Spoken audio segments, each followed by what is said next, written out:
Raz, dva, jev, slabí reperi sa na mňa chystajú, no ešte nevedia pochopiť, že na mňa nemajú. Takže zdravím repera Davida a reperku Žanetku. Vás disovateľa, ktorí ma chcú dať dole, ale to sa im asi nepodarí nikdy. Ako tak vidím, to je asi pravda, ale ja vám tleskám, že sa snažíte.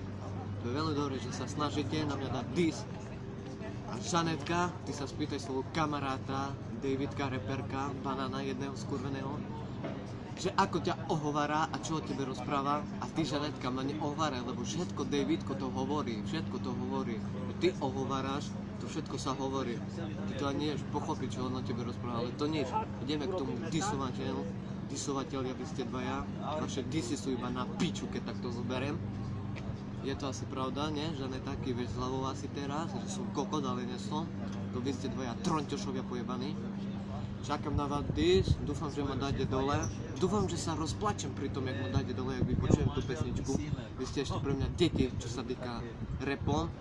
A vy vieš dobre, Žaneta, že na mňa nemáš. A ty na mňa ideš dať dis, to nevadí, ohovárať.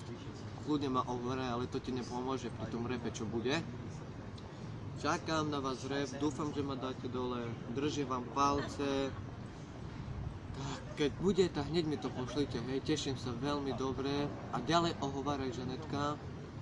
A ešte raz vám to poviem, že slabí reperi sa na mňa chystajú, no ešte nevedia pochopiť, že na mňa nemajú, a.k.a. takže zdravím vás cigánka po jau, pičusovia dvaja, tronťoš, David, šotovka vyjebaný čučár, jau, konec.